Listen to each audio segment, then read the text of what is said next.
Fala, galera. Vamos agora então com esses 20 minutinhos que a gente tem, a gente vai relembrar os principais conceitos que a gente trabalhou antes da paralisação pelo Covid-19. Tá? Essa aula é válida então para todos os alunos da professora Nathalie de Balneário Camboriú, os alunos do professor Tiago em Itapema e os meus alunos do primeiro ano em Itajaí. Primeira coisinha básica ali, então, essa matéria do primeiro ano, a gente começou falando sobre estados de agregação ou estados físicos da matéria. Eu tenho ali um tijolo, né, representando um objeto no estado físico sólido. Eu tenho uma garrafinha com álcool, representando, então, uma substância no estado líquido. E aqui eu tenho um cilindro de oxigênio, representando uma substância no estado gasoso. Tá?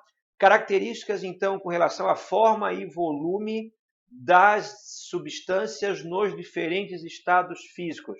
A gente vai colocar a letra F se for fixo ou V se for variável. Com relação ao sólido, a sua forma é fixa ou é variável? Eu estou vendo o tijolo ali, eu não tenho como modificar a forma, a não ser que eu quebre o tijolo, e aí eu vou obter um outro objeto particulado. Então, o sólido tem forma fixa. E o volume de todo sólido também ele é fixo. Exemplo de baixo, o líquido. A forma que um líquido tem. Admira, a forma que um líquido tem vai depender do recipiente que contém o líquido. Então, eu tenho uma garrafinha de álcool aqui. O formato que ele vai adquirir é o formato do recipiente no qual ele está contido. Se eu derramar ele numa bacia, ele vai ocupar o formato determinado pela bacia. Então, a forma de um líquido ela é o quê?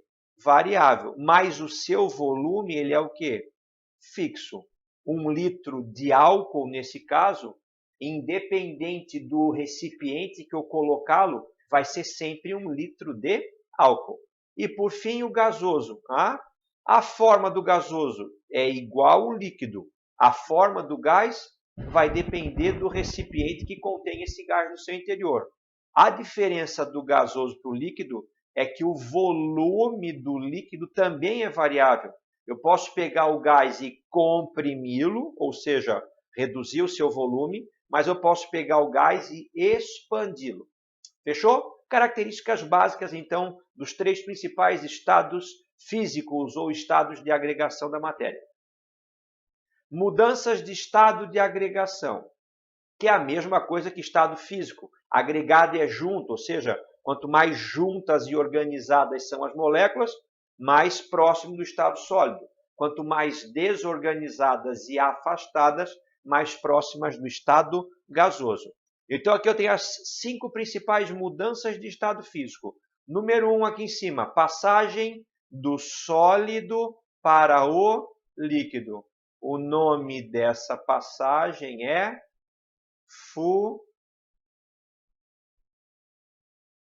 fusão. Horrível, mas dá para ler, né? Então, ali é fusão. Passagem número 3. Passagem do líquido para o vapor, ou para o gasoso. O nome dessa passagem, ela é o quê? Vaporização. Vaporização, tá? Que a gente pode, se ela for muito lenta, eu chamo de evaporação. Se ela for rápida, com a formação de bolhas, eu vou chamar de ebulição. No caminho inverso agora, número 4, passagem do gasoso para o líquido, liquefação, ou também chamada de condensação. Fechou? Passagem do líquido para o sólido, solidificação. E, por último, passagem direto do sólido para o gasoso, ou do gasoso para o sólido, sublimação. Sublimação. Fechou? Vamos lá, então. Olha lá. Sólido, líquido, fusão. Líquido, gasoso, vaporização. Gasoso para o líquido, condensação ou liquefação. Líquido para o sólido, solidificação. Direto do sólido para o gasoso, sem passar pelo líquido, sublimação. Classificar, eu tenho 6 fenômenos acontecendo aqui nessa tela. Eu tenho aqui um cadeado sofrendo a ação do tempo enferrujando.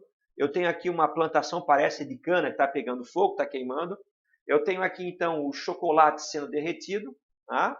Eu tenho aqui embaixo um processo, portanto, que a banana está amadurecendo, deixando de ser verde, ficando madura. Eu tenho um amassado no para-choque do carro. E eu tenho um cara com um estilingue, um bodoque, tá? Ali, aquele que estica e arremessa uma pedra. Vocês vão classificar em físico ou químico. Se por acaso mudar a composição e tu não conseguires reverter, é químico.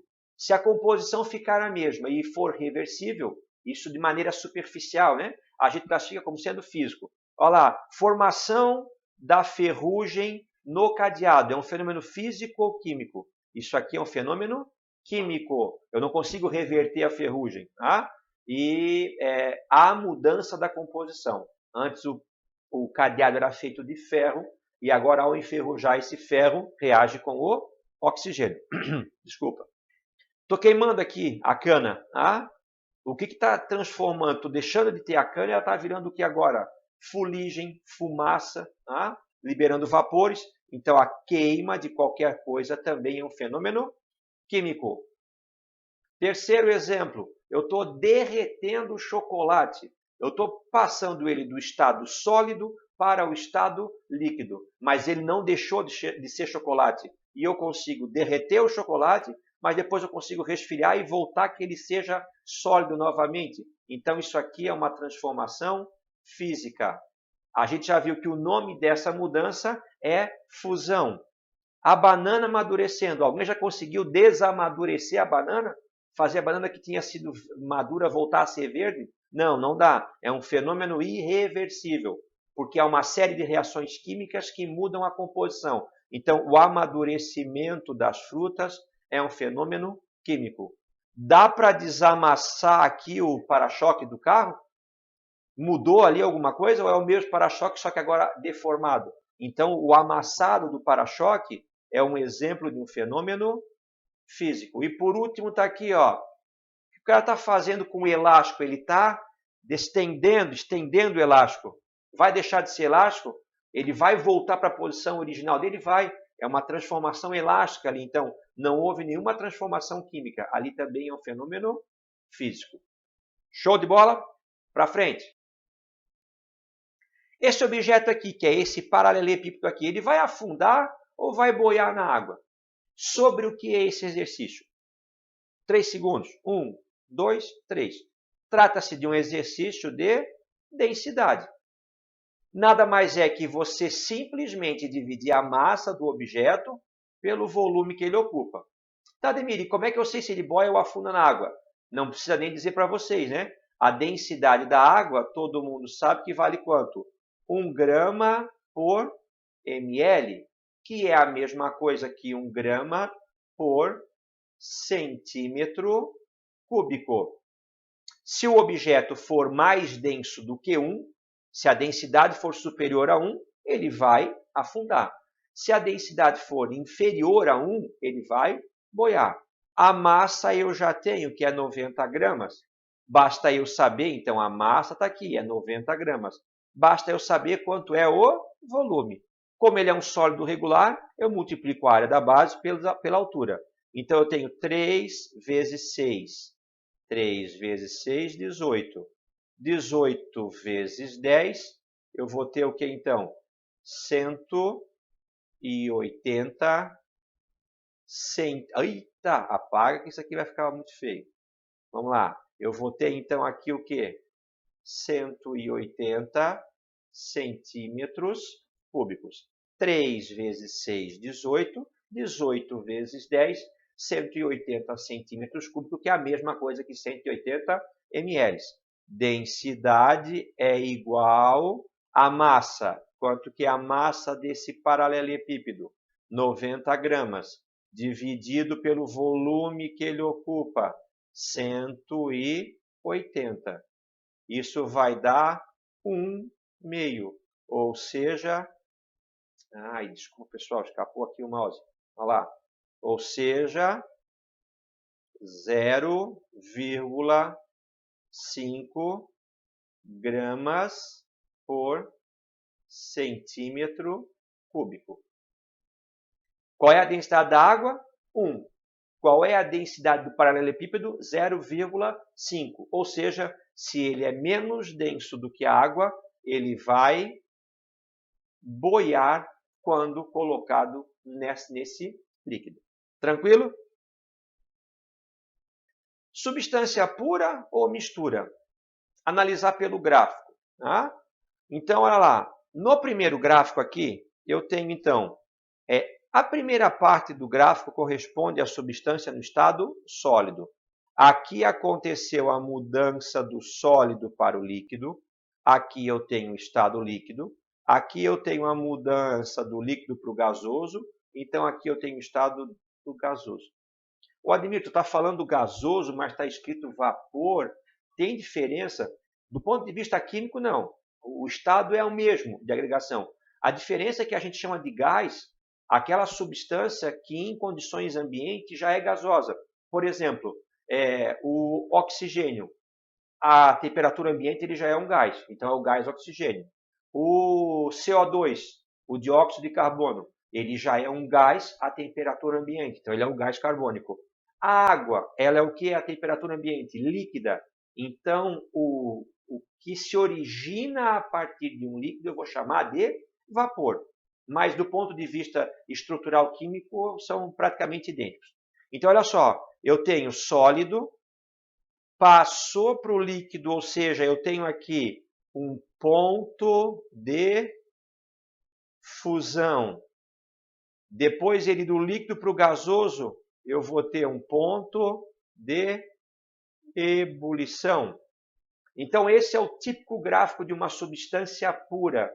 Ela vai ter sólido, funde com temperatura constante, sobe, ferve com temperatura constante e vira gasoso. Esse é o gráfico de uma substância pura. Sobe reto, sobe reto, sobe. E de uma mistura. Então, eu tenho aqui, ó, aqui estava no estado sólido. Percebe que agora, na fusão, eu não tenho uma única temperatura. Eu tenho um intervalo de fusão. Aqui ele estava líquido, aqui ele começou a ferver. Eu não tenho um ponto de ebulição, eu tenho um intervalo de ebulição. E aqui ele virou o quê? Vapor. Sobe, sobe um pouquinho, sobe, sobe um pouquinho e sobe. Esse é o gráfico típico de uma mistura. Fechou? Porque a presença do soluto dentro do solvente atrapalha a mudança de estado físico. Tranquilo?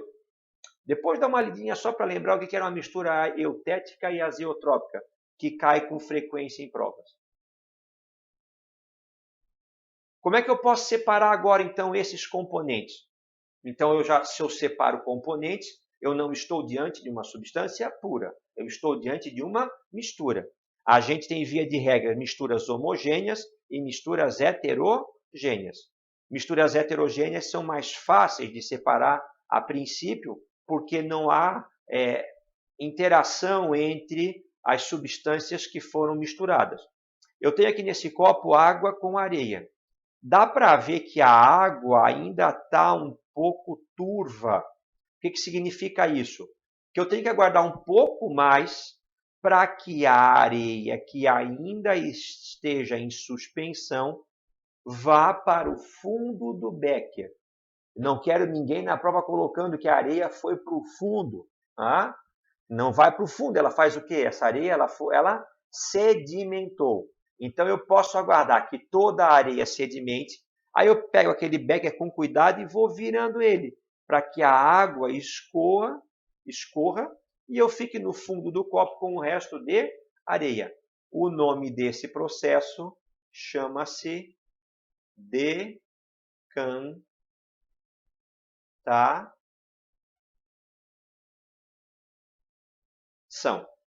Fechou?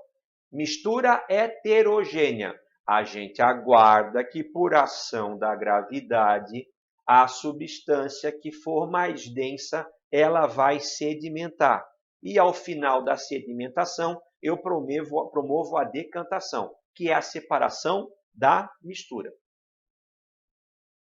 Como é que eu posso separar o que eu tenho de insolúvel no pó do café da água. Se você fizer o café, não o café hidrossolúvel, o café convencional, e misturar com água quente, for tomar, não dá, porque tem vários componentes do pó de café que não são solúveis em água. Então eu preciso fazer o quê? Eu preciso fazer uma filtração. Está ali, né? Eu estou vendo aqui o papel de filtro. Ele vai reter tudo? Não.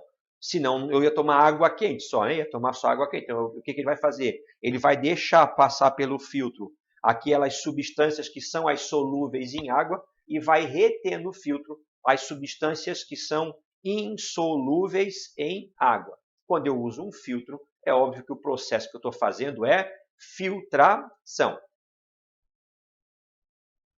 Como é que eu posso separar os componentes? Aqui eu tenho sangue.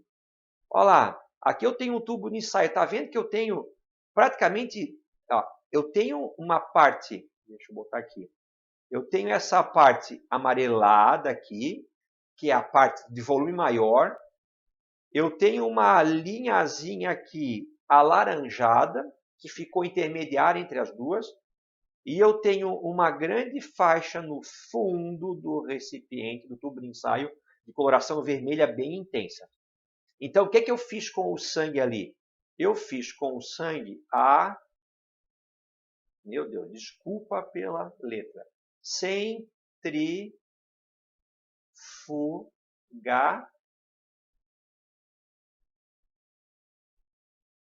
Olha o tio. Horrível, mas está ali. Centrifugação. Eu peguei aquele tubo, botei numa centrífuga, ele girou em alta velocidade. Quem era mais denso foi para o fundo do tubo de ensaio, que nesse caso são as hemácias, as células vermelhas do sangue de vocês. E quem é menos denso foi para cima do tubo de ensaio, no caso é o plasma. Então, pessoal, essa parte amarela aqui, corresponde à parte líquida do sangue de vocês, é o plasma. Essa faixa intermediária alaranjada ali corresponde às células brancas e às plaquetas, aos leucócitos. E esse fundão vermelhão aqui, ele corresponde então às tuas células vermelhas, os eritrócitos, as hemácias. Olha para aquele tubinho ali, quanto é que vocês acham que é a porcentagem mais ou menos que tem de hemácia para aquele tubo? Ademir, eu vou pegar o tubo aqui, mais ou menos aqui a metade. Eu vou chutar aqui mais ou menos que 40% dessa amostra de sangue seja composta por células vermelhas, por hemácias. Esse é um dado no seu exame de sangue chamado hematócrito. Ele indica a porcentagem de células vermelhas que você tem no sangue. Valores muito baixos vão indicar que você está com uma anemia. Valores muito altos, você pode estar com uma desidratação severa, já que você perdeu a parte líquida do sangue. Chegou? Centrifugar, girar em alta velocidade, para acelerar a sedimentação. Como separar o sal de cozinha da água? Está aqui. Dá de filtrar? Não. Dá de centrifugar? Não. Dá de esperar decantar, sedimentar? Também não. Eu sou obrigado a aquecer. Eu vou aquecer, a água vai ferver e vai passar do líquido para o gasoso e vai sobrar no recipiente o sal. Então, esse processo por aquecimento, meu Deus, eu chamo de destilação.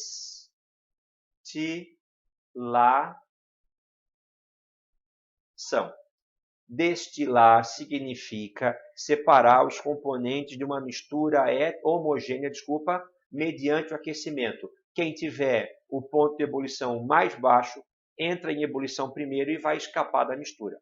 Para encerrar, 19 minutos e 24 segundos. E o petróleo está aqui, O petróleo também é destilação. Só que o petróleo é uma mistura complexa de hidrocarbonetos, que tem pontos de ebulição muito próximos uns dos outros. Então, eu não posso usar para o petróleo a destilação simples. Eu sou obrigado a usar para o petróleo a destilação fracionada, que é um método muito parecido com a destilação simples, porém eu vou usar uma torre de fracionamento. que vai me criar uma barreira para que somente as moléculas menores consigam chegar em determinados níveis, e aí você vai fazer a separação. Esses são os principais, os mais corriqueiros métodos de separação de misturas para você que é um aluno do primeiro ano. Semana que vem pegamos junto, começamos para valer. Semana que vem começa com o estudo dos modelos atômicos. Um grande abraço para vocês, até o próximo encontro.